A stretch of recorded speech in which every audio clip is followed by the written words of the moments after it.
Hello friends, welcome back to our channel brain food. इस video में हम BA programme के जो स्टूडेंट हैं सेकंड सेमेस्टर के, जिनका डिसिप्लिन सब्जेक्ट है हिस्ट्री का, उसके यूनिट जो फर्स्ट है आपका स्रोतों का सर्वेक्षण, इस टॉपिक के में हम पढ़ने वाले हैं। जो आपकी यूनिट फर्स्ट का जो चैप्टर फर्स्ट है आपका, वो स्रोतों का सर्वेक्षण है। इसके अंदर मैं आपको एक ओवरव्यू बता देती हूँ कि हम इसके अंदर कौन कौन से टॉपिक डिस्कस करने वाले हैं। ठीक है, तो इसमें हम ये जानेंगे कि हमारे जो इतिहास के बारे में हमें किस टाइप से पता चलता है, क्योंकि कोई ना कोई साक्ष्य होते हैं, उसी के बेस पे हम क्या करते हैं, इतिहास के बारे में हमें पता चलता है। चाहे आप देखें तो सिक्के के थ्रू भी पता चलता है कि उस टाइम के सिक्के कैसे होते थे, चांदी के, सोने के, उस पर कौन से राजाओं की तस्वीरें छिपा होती थी। तो इसके थ्रू हमें अपने इतिहास के बारे में पता चलता है। ऐसे ही जो इमारतें बनी हुई होती हैं, जो इतने वो होते हैं, जैसे आपकी जो जो पुरानी इमारतें हो गई, या फिर कोई भी अभिलेख हो गया लिखे हुए, तो ये इस टाइप के साक्ष्यों के थ्रू हमें पता चलता है हमारे इतिहास के बारे में। तो वैसे ही अब हम इन्हीं साक्ष्यों को अच्छे से पढ़ेंगे कि कौन कौन से जो सोर्सेज हैं हमारे इतिहास को जानने के बारे में, इसको हम देखते हैं एक एक करके। तो जैसे कि इसमें मैंने क्वेश्चन के वे में लिख रखा है कि भारतीय इतिहास को जानने के स्रोतों का वर्णन कीजिए। आपसे एग्जाम्स में इस टाइप का क्वेश्चन पूछा जा सकता है, तो आपको इसके अंदर क्या एक्सप्लेनेशन लिखनी है, अब हम इसके बारे में देख लेते हैं। तो जैसे कि इसमें लिखा हुआ है कि प्राचीन भारतीय इतिहास के जानने के विभिन्न स्रोत, मतलब कि मुख्य इसको तीन भागों में या आप दो भागों में इसको ले सकते हैं। जो हमारे सोर्सेज हैं वो टू टाइप से बटे हुए हैं, जैसे कि मैंने आपको अभी एग्जांपल भी दिया था कि एक तो हो गया आपके सिक्के हो गए, या फिर आपकी जो इमारतें हो गई। ठीक है, और दूसरी और अगर आप देखें तो कई साक्ष्य हमें जो होते हैं लिखे हुए मिलते हैं, जैसे अभिलेख हो गए हमें, या फिर जो पांडुलिपि हो जाती है। तो ये आप अगर देखेंगे तो इसको डिस्ट्रीब्यूट हम टू टाइप से करते हैं इस स्रोतों को। एक तो आपका हो जाता है साहित्यिक स्रोत, और दूसरा हो जाता है आपका पुरातात्विक स्रोत। अब ये साहित्यिक स्रोत, जैसे कि आपको नेम से ही पता चल रहा है, साहित्य मतलब कि कोई ना कोई जो चीज़ क्या हो, हमें लिखी हुई प्राप्त हुई हो, जो हमें इतिहास के सोर्स, जिससे हमें क्या हो, लिखे हुए साक्ष्य मिले, उस बेस पे हमने अपने इतिहास को जाना, वो हमारा साहित्यिक स्रोत होता है। और ऐसे ही जो हमारे पुरातात्विक स्रोत होते हैं, इसका मतलब होता है कि जो हमारे पुराने टाइम की जितनी भी चीज़ें होती हैं, जो भी सामान होता है, चाहे वो इमारतें हो गई, चाहे वो सिक्के हो गए, चाहे फिर वो कोई कपड़ा ही हो गया क्यों ना, इससे हमें जो जब हमें इससे इतिहास के हमें पता चलता है, तो हमारे पुरातात्विक स्रोत होते हैं। तो इसने यही बोला है कि हमारे जो इतिहास को जानने के दो प्रमुख स्रोत हैं, एक आपका साहित्यिक, दूसरा आपका पुरातात्विक। साहित्यिक स्रोतों के अंतर्गत आपके धार्मिक साहित्य भी हो सकते हैं, कई चीज़ें तो कि जो हमारे धर्म से रिलेटेड हमें बताएं। दूसरा आपका धर्म निरपेक्ष, मतलब कि गैर धार्मिक भी हो सकता है। ठीक है, और वहीं पुरातात्विक स्रोतों के अंतर्गत, जैसे कि मैंने आपको बताया अभी, कि अभिलेख हो जाते हैं, ठीक है, जो लिखे हुए होते हैं, मुद्राएं हो गई, या फिर कोई इमारत, स्मारक, या जो हमारी कलाकृति होती है। ठीक है, ये कलाकृति थोड़ा ढंग से नहीं लिखा, तो आप इसको देख लेना। तो ये होता है हमारे प्राथमिक स्रोत।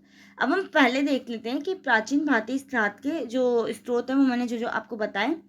तो आप देख सकते हैं, फर्स्ट आपका पुरातात्विक है, दूसरा आपका साहित्यिक स्रोत है, तीसरा आपका क्या है, विदेशी यात्रियों के विवरण। अब कई विदेशी जो यात्री आए थे, उन्होंने भी कई बुक्स लिखी थी, कई उन्होंने भी कुछ चीज़ें जो थी उस टाइम पे उन्होंने बताई थी कि हाँ, इस टाइम का टाइम पीरियड कैसा था, इस वंश का टाइम पीरियड कैसा था। तो इसके थ्रू भी हमें पता चलता है। अब हम देखते हैं साहित्यिक स्रोत। ठीक है, तो जैसे कि इसमें लिखा है, भारत के इतिहास में से संदर्भ में सर्वाधिक स्रोत साहित्यिक स्रोत है। मतलब कि अगर हम देखें अपने इतिहास के बारे में, हमें जहाँ से ज़्यादातर पता चलता है, वो हमें साहित्यिक तौर पे ही पता चलता है। ठीक है, जैसे कि इसमें लिखा है कि प्राचीन काल में पुस्तकें हाथ से लिखी जाती थी। हाथ से लिखी गई इन पुस्तकों को क्या कहा जाता था, पांडुलिपि कहते थे। जो पुस्तकें हाथ द्वारा लिखी जाती थी, उनका नाम उस टाइम पीरियड में क्या था, पांडुलिपि। आपको अभी लेख, पांडुलिपि, इन सब के मैं अभी अच्छे से डिफरेंस भी बताऊंगी। आरण्यक भी आपने कई जगह देखा होगा कि आरण्यक क्या होते हैं। तो इन सब में बस थोड़ा बहुत डिफरेंस होता है, बट ये क्या होते हैं, सारे के सारे साहित्यिक होते हैं, जो लिखे हुए होते हैं। ठीक है, पांडुलिपियों को ताड़पत्रों या भोजपत्रों पे लिखा जाता था। आप पहले के टाइम पे देखते होंगे कि कई चीज़ें पत्तों पे लिखी हुई, आपने जब हिस्ट्री पढ़ी होगी 7th 6th में, तो उस टाइम पे भी आपने ये चीज़ पढ़ी थी कि जब हम जो चीज़ें, कई चीज़ें कैसी होती थी, पत्तों पे लिखी जाती थी, तो उससे हम क्या बोलते थे, ताड़ पत्रों पे लिखी हुई या भोजपत्रों पे लिखी जाती थी। तो यही है। तो साहित्यिक स्रोतों को भी अब इन्होंने दो टाइप से बांट दिया है, जैसे कि मैंने आपको बताया था, धार्मिक स्रोत, धार्मिक साहित्य, और गैर धार्मिक साहित्य, या इसे हम क्या कह देते हैं, लौकिक साहित्य भी कहते हैं। तो धार्मिक साहित्य में क्या जाता है कि भारत में प्राचीन काल में तीन मुख्य धर्मों, हिंदू, बौद्ध और जैन धर्मों का उदय हुआ है। इन धर्मों के विस्तार के साथ साथ विभिन्न दार्शनिकों, विद्वानों तथा धर्माचार्यों द्वारा अनेक धार्मिक पुस्तकों की रचना भी की गई थी। जो फिलोसफर्स होते थे, जो हमारे वो होते थे, विद्वान होते थे, या फिर जो हमारे धर्माचार्य होते थे, जो धर्मों के बारे में बताया करते थे, उनके द्वारा भी बहुत सी धार्मिक पुस्तकें लिखी गई थी। और उन पुस्तकों के द्वारा ही हमें अपने इतिहास के बारे में पता चलता है। तो इसके अंदर यही बात बताई गई है।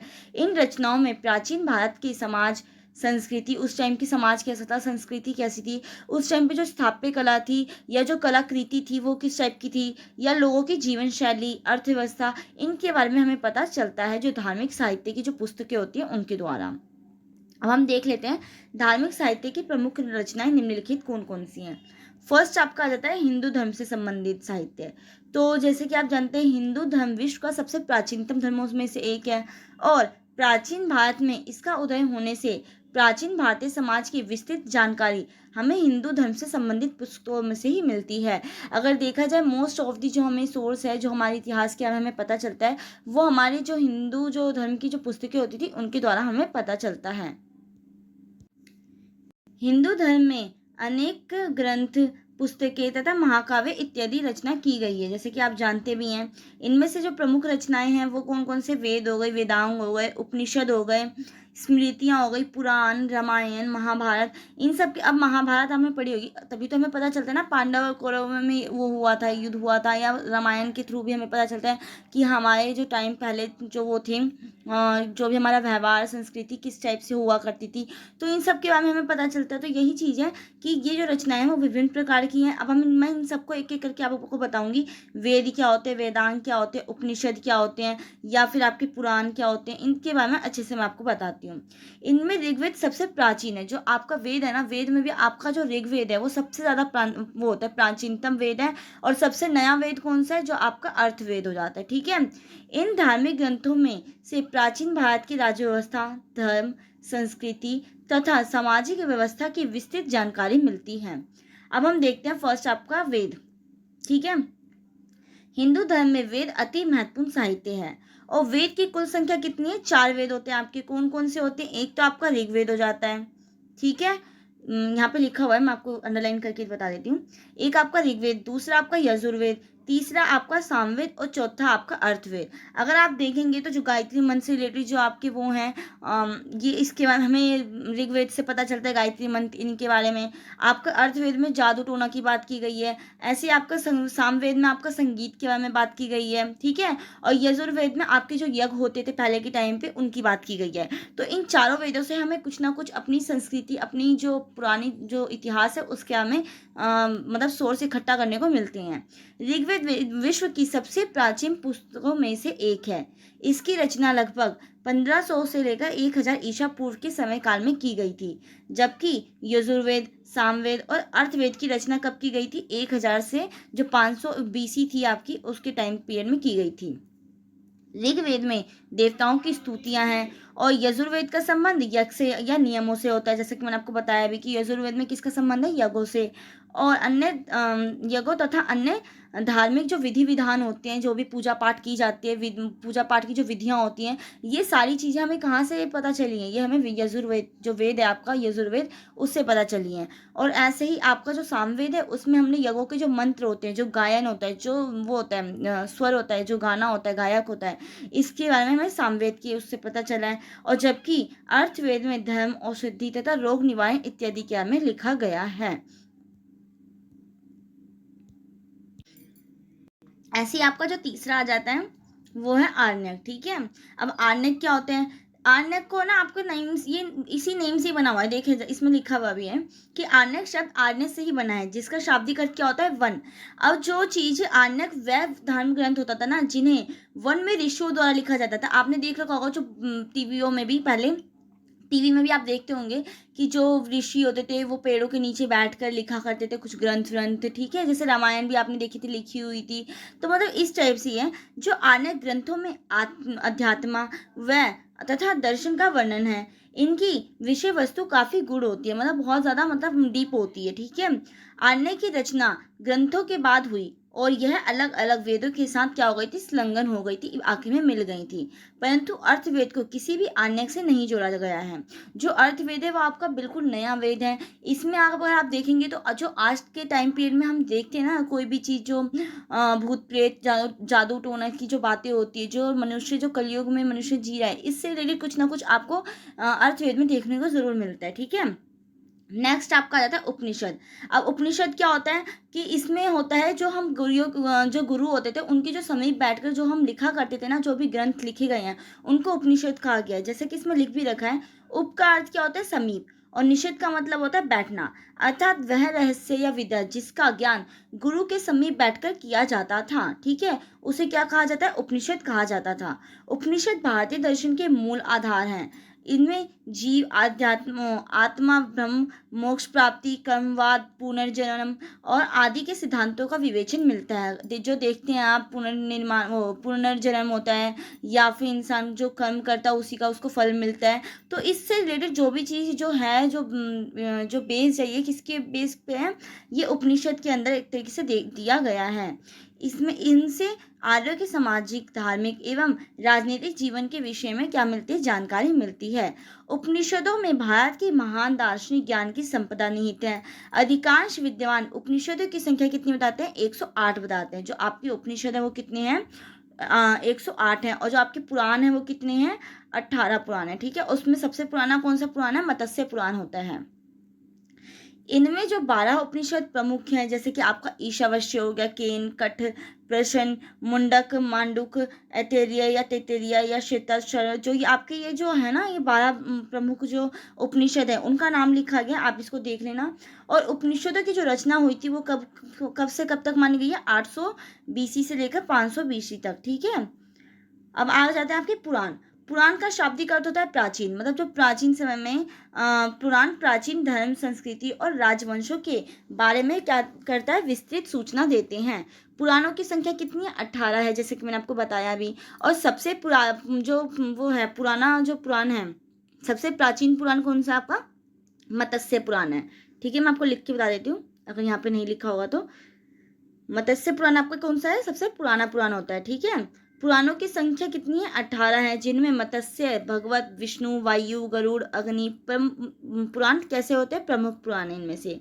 पुराणों में प्राचीन भारत के इतिहास, धर्म, आख्यान, विज्ञान, राजनीति की स्थिति आदि का विस्तृत विवरण मिलता है। इनसे हमें प्राचीन काल से लेकर गुप्त काल तक के इतिहास से संबंधित अनेक महत्वपूर्ण घटनाओं के विषय में जानकारी मिलती है। तो इसमें ये लिखा गया है कि हमारा जो प्राचीन टाइम पीरियड था, जो पुराना बिल्कुल टाइम पीरियड था, एशियन टाइम पीरियड, उनके बारे में हमें जानकारी मिलती है। जो आपका जो इतनी सारी डायनेस्टी आई, मौर्य काल, गुप्त काल, इन सब की जो भी इंफॉर्मेशन है वो किसके अंदर देखने को मिलती है, हमें पुराण के अंदर देखने को मिलती है।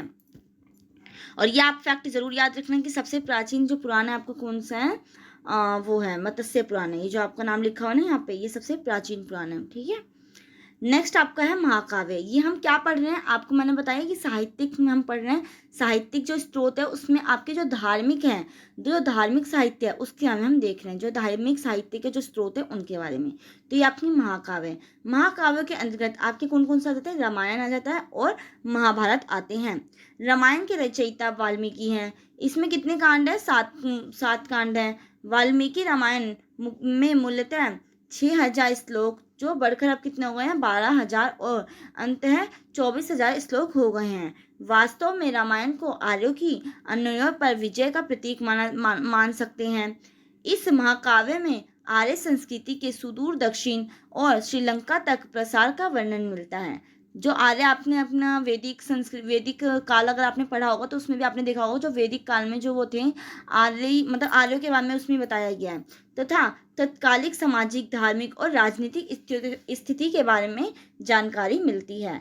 महाश्री व्यासकृत महाभारत मूल रूप से भरत वंश के 2 वंशजों कौरव और पांडवों का युद्ध वर्णन है। ठीक है, जैसे मैंने आपको बताया भी कि जो महाभारत से हमें कैसे पता चलता है कि हाँ, कौरव और पांडवों के बीच में युद्ध हुआ था, उस टाइम पे कैसी जो स्थिति, जो घमासान एक तरीके से देखा जाए तो युद्ध हुआ था, वो किन कारणों से हुआ था। जिन्होंने रामायण देखी होगी, जिन्होंने रामायण पढ़ी होगी, उनको इस चीज़ के हमें अच्छे से पता चलता होगा कि हमें उससे भी बहुत से अपने इतिहास के बारे में चीज़ों को जानने में मददगार होता है। महाभारत में 1,00,000 श्लोक हैं, इसलिए इसे सतसन्हंत्री वो संहिता कहते हैं, क्योंकि इसके अंदर कितने श्लोक हैं? 1,00,000, मतलब आप समझ सकते हैं कि बहुत ज़्यादा। आप 5 जीरो लगा लीजिए, ठीक है? उतने इसके अंदर क्या देखने को मिलते हैं? वो श्लोक हैं।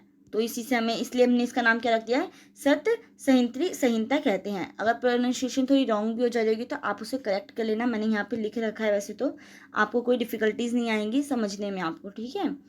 अब हम देखते हैं नेक्स्ट पॉइंट आपका, बौद्ध धर्म से संबंधित साहित्य। ये भी आपका तो धर्म से धार्मिक साहित्य हो गया, धार्मिक साहित्यिक स्रोत हो गया। तो बौद्ध धर्म के प्रचार के साथ साथ इसके साहित्य में भी वृद्धि हुई है।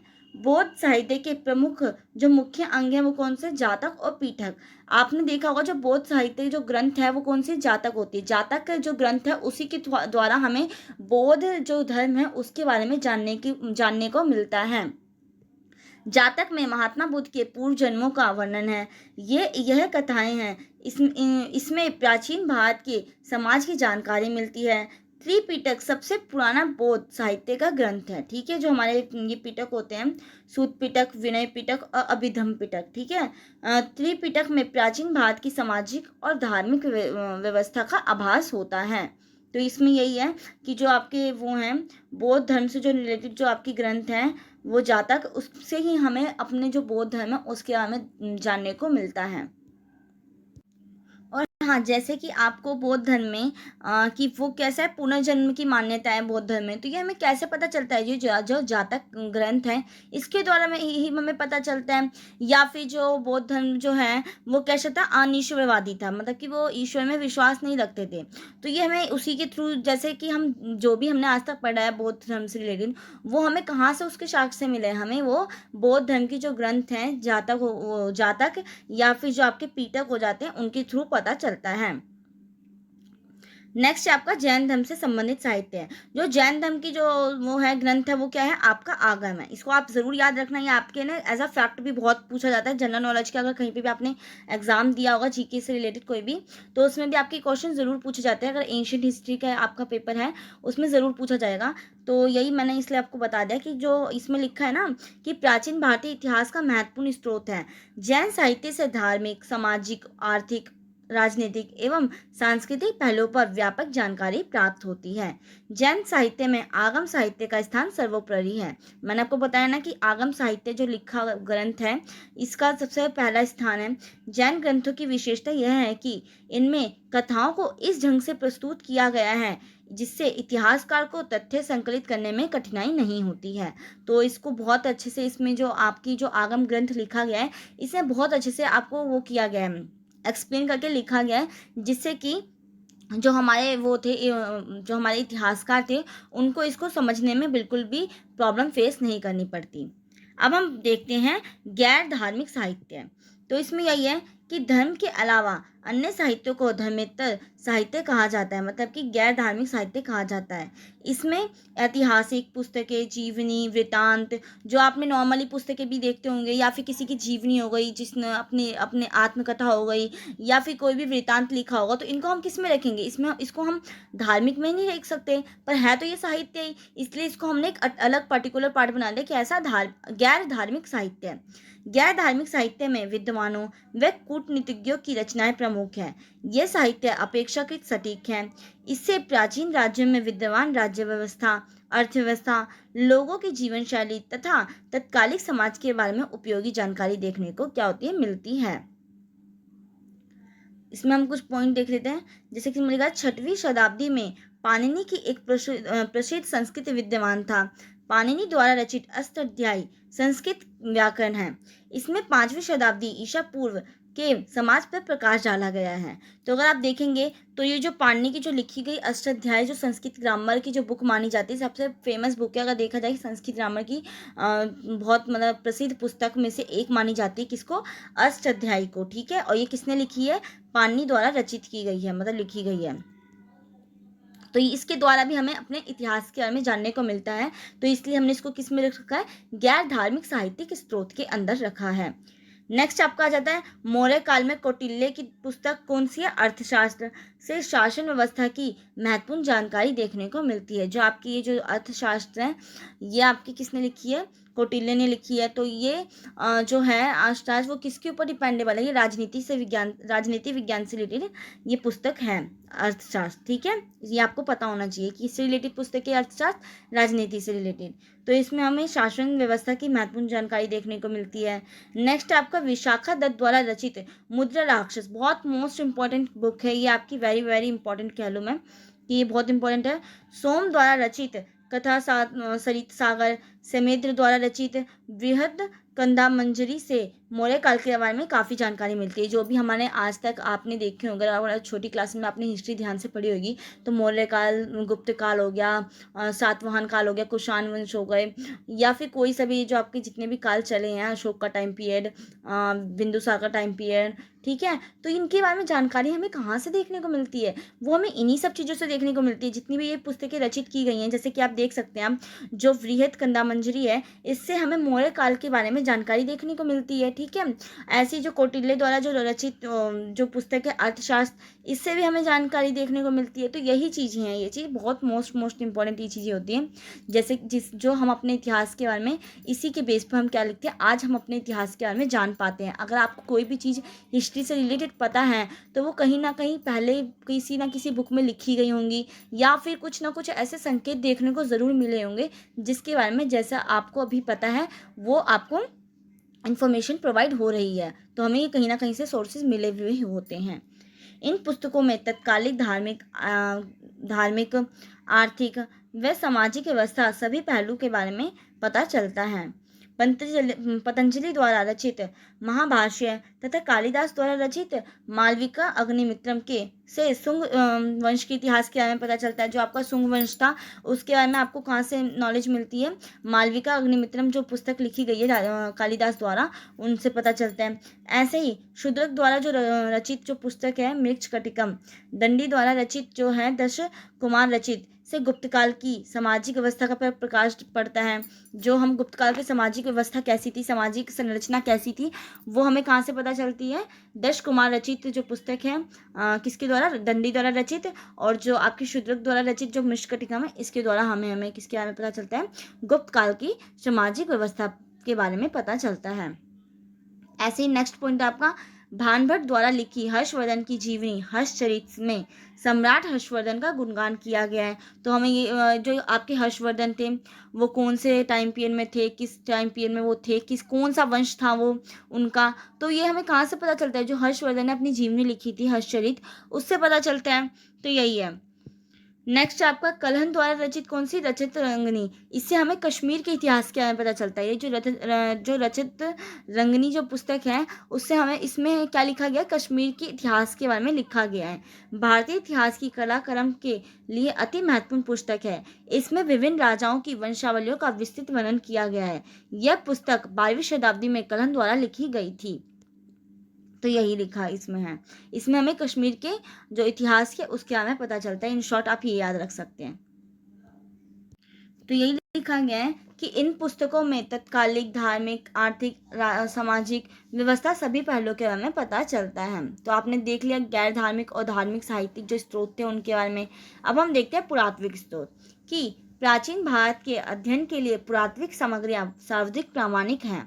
इसके अंतर्गत मुख्यतः आपके क्या आ जाते हैं? अभिलेख आ जाते हैं, सिक्के आ जाते हैं, स्मारक, भवन, मूर्तियाँ, चित्रकला, जो भी उस टाइम की जो चित्रकला हुई होगी या मूर्तियाँ जो बनी हुई होंगी किस सांचे में बनी गई हैं, और जो आपके सिक्के होते हैं उस पर कौन से राजाओं की तस्वीरें छिपी गई हैं। तो इसके द्वारा हमें उस टाइम पीरियड के बारे में देखने को मिलता है कि उस टाइम के जो राजा थे वो कैसे थे, कैसे नहीं थे, तो इसके बारे में। ठीक है, अब हम देख लेते हैं अभिलेख।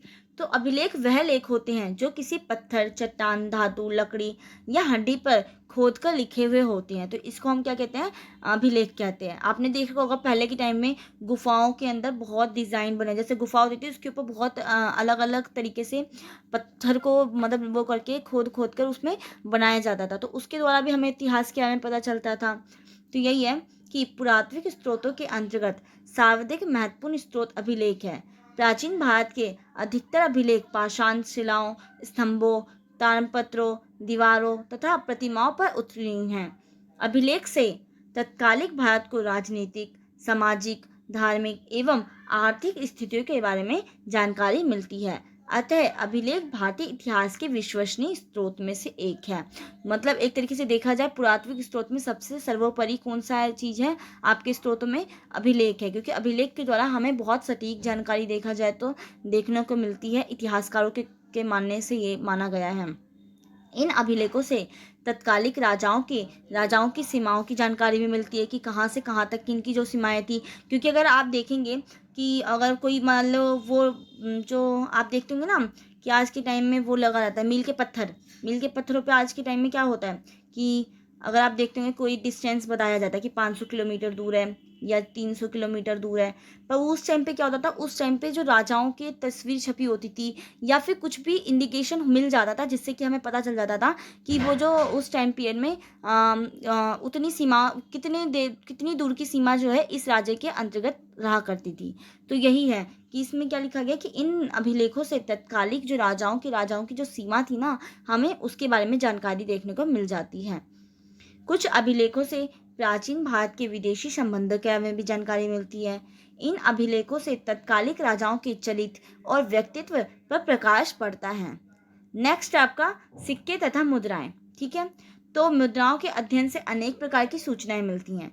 कैसे मिलती हैं? अगर आपने एक जो गुप्त वंश के जो राजा थे समुद्रगुप्त, उनके बारे में पढ़ा होगा, तो उनके बारे में हमने पढ़ा होगा कि उनकी जो तस्वीर है ना वीणा बजाते हुए, उनकी वो तस्वीर है ना उनके सिक्के पे छपी हुई थी। तो उस टाइम पीरियड में जो समुद्रगुप्त थे, तो इससे एक आपको आइडिया लग जाता है ना कि जो समुद्रगुप्त होंगे वो बहुत ज़्यादा वीणा प्रेमी होंगे, उनको बहुत ज़्यादा वीणा बजाना पसंद होगा। तभी तो उन्होंने सिक्कों पर भी अपने वीणा बजाते हुए तस्वीर पर वो डाल रखी है। तो ऐसे ही हमें सिक्कों के द्वारा जो मुद्राएं होती थी उनके द्वारा हमें उस टाइम पीरियड के हमें पता चलता था। मुद्राओं से किसी भी शासक या साम्राज्य की आर्थिक स्थिति का पता चलता है और उनकी आर्थिक स्थिति का भी पता चलता है। मान लीजिए कि उस टाइम पीरियड में सोने के सिक्के चल रहे हैं, तो एक आपको आइडिया होगा कि अगर गोल्ड उस टाइम पे महंगा होगा तो उस टाइम पे जब सोने के सिक्के चला करते थे तो वो बहुत ज़्यादा क्या होगी, जो आर्थिक जो स्थिति होगी वो अच्छी खासी होगी। तो यही चीज़ है कि हमें उसकी आर्थिक स्थिति के बारे में भी पता चल जाता है। सोने की मुद्रा का किसी भी साम्राज्य में प्रचलन बहुत मजबूत आर्थिक स्थिति का प्रतीक होता माना जा सकता है, क्योंकि सोना बहुत महंगा होता है। अगर उस टाइम पीरियड में सोने के सिक्के चल रहे हैं मतलब कि वो जो अर्थव्यवस्था है, जो आर्थिक स्थिति है उस टाइम की, जो इकोनॉमिक उनकी कंडीशन है वो बहुत अच्छी होगी, तभी तो वो सोने के सिक्के चला रहे हैं।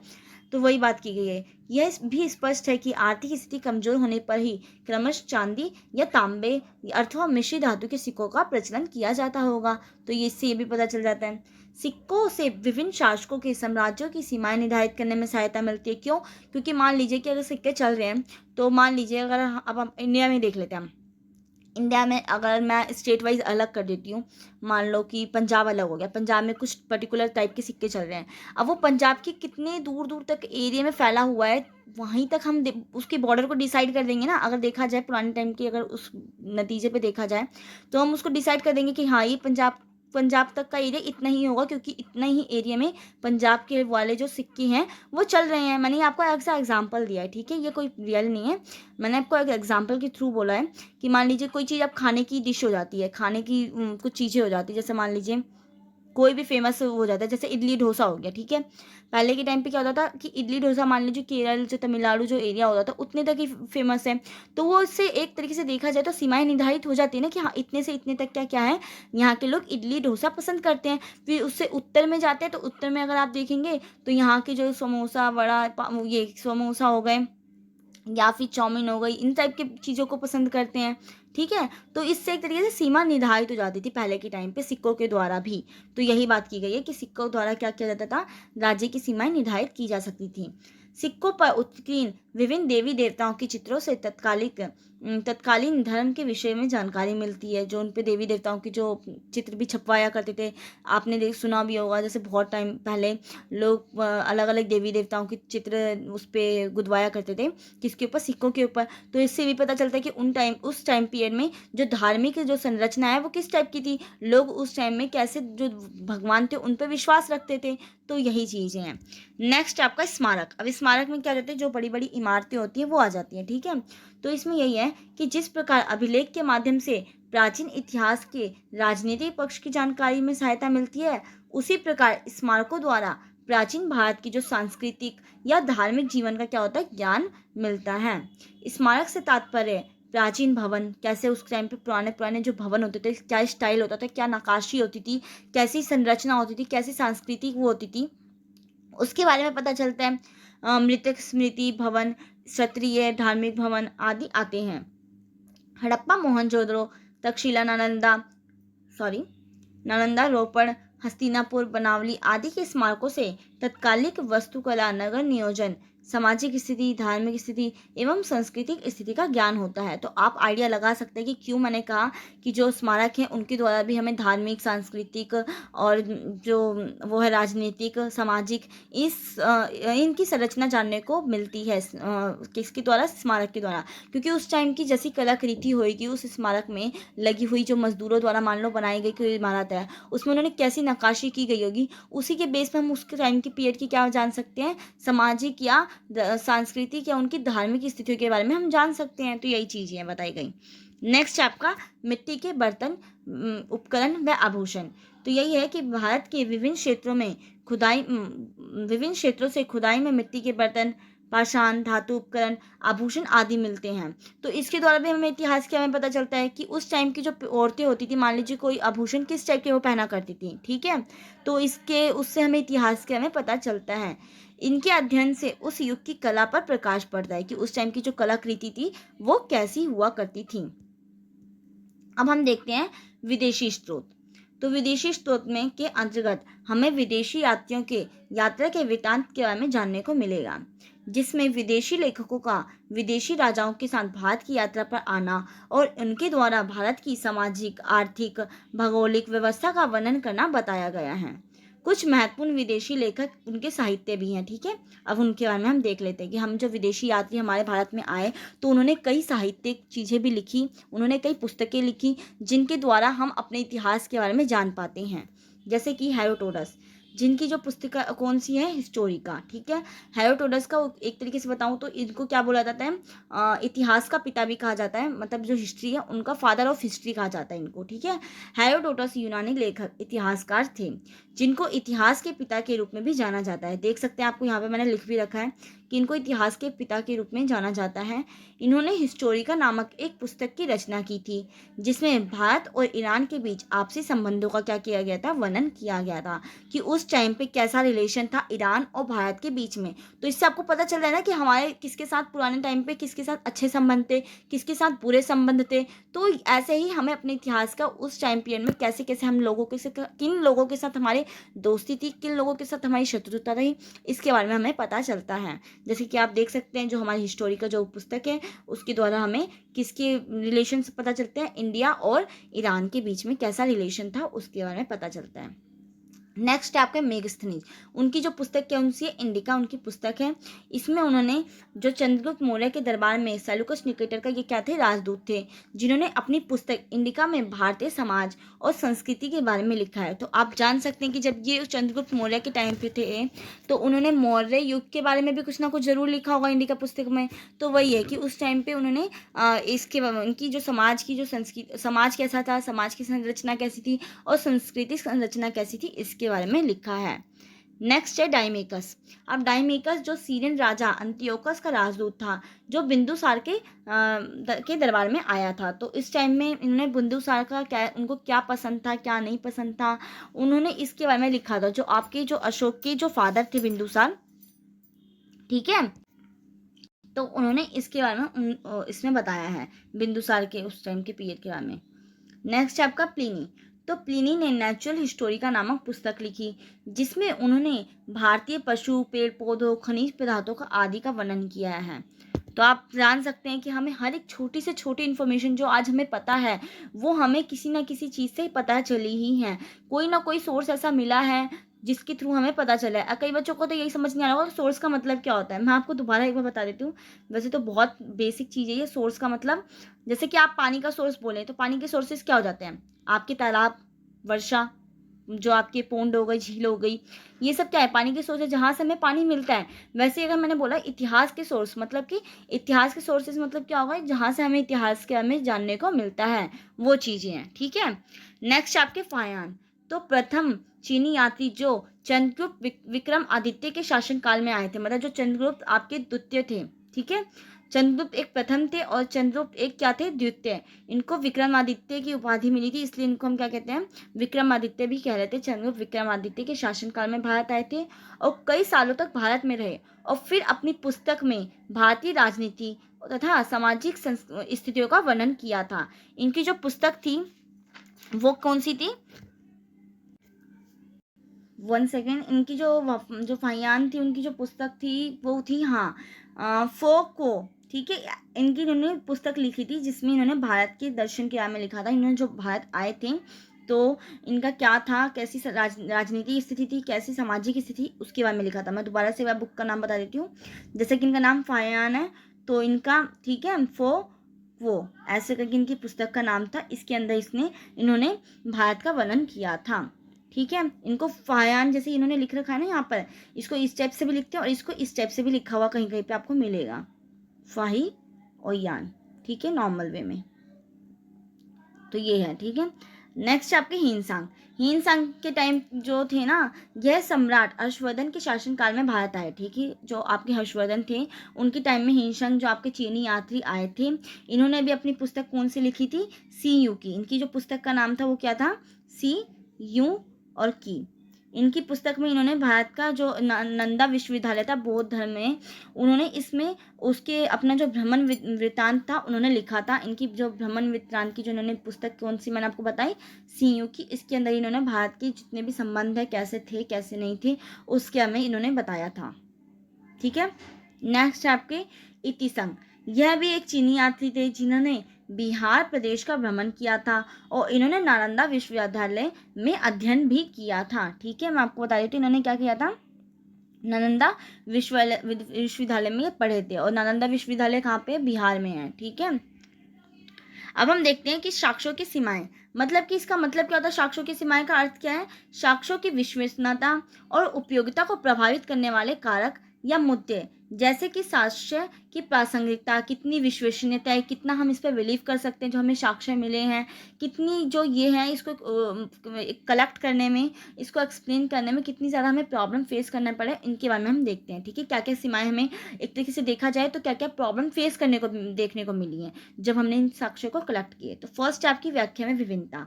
इतिहासकार साक्ष्यों की व्याख्या करते समय अपने दृष्टिकोण और मूल्य को शामिल करते हैं। ठीक है, जिससे अलग अलग व्याख्याएं हो सकती हैं। अगर आपने देखा होगा कहीं पे कुछ और चीज़ें लिखी होती हैं, कभी भी अगर आपने देखा होगा ना, इतिहास के जो वो होते हैं, जो नंबर्स होते हैं, जैसे कोई भी सन हो गया, मान लीजिए 532 ईसा पूर्व लिख दिया मैंने, ठीक है, बीसी, तो ये ना कहीं जगह पे 532 होगा। ठीक है, कहीं जगह पे अगर आप देखेंगे तो 531 भी हो जाता है। तो ये किस वजह से हो पाया है, क्योंकि कई बार क्या होता है ना कि एक्सप्लेन करने में हम अपना कभी कभी पॉइंट ऑफ व्यू लगा देते हैं, कभी कभी हम अपने सोच विचार से भी उस चीज़ को क्या कर देते हैं, उसकी व्याख्या कर देते हैं। तो इस वजह से इसकी एक ये सीमाएं देखने को मिली हैं कि व्याख्याओं में विभिन्नता भी आ सकती है। नेक्स्ट है साक्ष्यों का अधूरा होना, कि कई बार साक्ष्य अधूरे या नष्ट हो जाते हैं, इतने हमें प्रॉपर नहीं मिल पाते हैं, जिससे इतिहासकार को पूरी तस्वीर नहीं मिलती है। और इतिहासकार क्या करता है, अपने उस पे, अपने बिहाफ पे या उन छोटी छोटी चीज़ों को कलेक्ट कर करके अपने उस चीज़ को पॉइंट ऑफ व्यू का एक्सप्लेन कर देता है। परंतु ज़रूरी नहीं है ना वो चीज़ वैसी ही हो जिस तरीके से हमने सोचा हो, तो कभी कभी ये भी हमें प्रॉब्लम फेस करने को मिल जाती है। नेक्स्ट है साक्ष्यों की प्रामाणिकता, कि साक्ष्यों की प्रामाणिकता पर भी संदेह हो सकता है, क्योंकि वह समय के साथ विकृत हो सकते हैं या जानबूझकर गलत भी हो सकते हैं। क्योंकि ये क्या हो जाता है, मतलब कि एक तरीके से देखा जाए कि जैसे जैसे टाइम बीतता जाता है वैसे वैसे ही इनमें जो वो होती है बिलीवनेस की जो वो होती है ताकत होती है जिस पे हम भरोसा रख सकते हैं, तो थोड़ी थोड़ी कमज़ोर होती रहती है कि ये बिल्कुल परफेक्ट है भी कि नहीं है, ये सही है कि नहीं है। तो मतलब इस टाइप से डाउट आ ही जाता है। तो इसलिए भी इसमें क्या किया गया, इसकी ये भी सीमाएं हैं। नेक्स्ट है स्त्रोतों की प्रकृति। साहित्यिक स्रोत जैसे कि धार्मिक ग्रंथ अपनी प्रकृति से ही पक्षपाती हो सकते हैं, जबकि प्राथमिक साक्ष्य अधिक वस्तुनिष्ठ होते हैं। अगर आप देखेंगे जो हमारे साहित्यिक स्रोत होते हैं, वो जो धर्म के जो धार्मिक जो ग्रंथ होते हैं, जिन्होंने लिखा हुआ होता है, वो अपने अपने सोच पर भी लिख सकते हैं, अपनी थिंकिंग पे भी लिख सकते हैं उस चीज़ को। परंतु जो हमारे पुरातात्विक होते हैं, जो नक्काशी बन गई है, मान लीजिए कोई इमारत बनी हुई है, कोई सिक्का है, छपा हुआ है, उसको तो हम नहीं चेंज कर सकते ना, परंतु जो धार्मिक ग्रंथ होते हैं, उनमें तो कुछ ना कुछ चीज़ें चेंज हो जाती हैं। इसलिए कहा गया है कि जो इसकी प्रकृति होती है, वो कैसी होती है? पक्षपाती होती है, बायस्ड हो जाती है, ठीक है? कैसी होती है? बायस्ड प्रकृति की होते हैं ये। और जबकि जो आपके पुरातात्विक साक्ष्य होते हैं, वो अधिक वस्तुनिष्ठ होते हैं, मतलब कि बिल्कुल सटीक होते हैं। साक्ष्यों की उपलब्धता। कुछ क्षेत्रों या समूह के साथ साक्ष्य दूसरों की तुलना में अधिक उपलब्ध हो सकते हैं, जिससे इतिहास का एक पक्षीय दृष्टिकोण हो सकता है। तो आई होप आपको ये चैप्टर समझ में आया होगा। आपने देख लिया कि साक्ष्यों की क्या क्या सीमाएं हैं, कि हम किस बेस पे, मतलब कि एक तरीके से जो साक्ष्य हैं उसे कलेक्ट करने में भी हमें कितना टाइम लगा है। तो यही चीज़ें हैं, ठीक है। तो अगर आपको ये चैप्टर अच्छे से समझ में आएगा ना, तो प्लीज़ इसे अपनी फ्रेंड्स से भी शेयर करना और लाइक करना ना भूलना। मैं लाइक करने के लिए बीच में बिल्कुल नहीं बोलती, मैं भूल जाती हूँ। तो आप, कई बच्चे होते हैं ना कि हाँ वीडियो तो देख लेते हैं, उनके लिए बहुत हेल्पफुल भी होती है, बट वो भूल जाते हैं, क्योंकि मेरे साथ भी कभी कभी ऐसा होता है। तो इसलिए मैं आपको बता दे रही हूँ कि आप इस वीडियो को लाइक करना मत भूलना, अगर आपको ये वीडियो सच्ची में यूजफुल लगी हो तो। अगर आपको 1% भी इस वीडियो ने हेल्प किया हो, तो ज़रूर इस वीडियो को लाइक करें। अब हम मिलते हैं नेक्स्ट वीडियो में, जब तक के लिए बाय।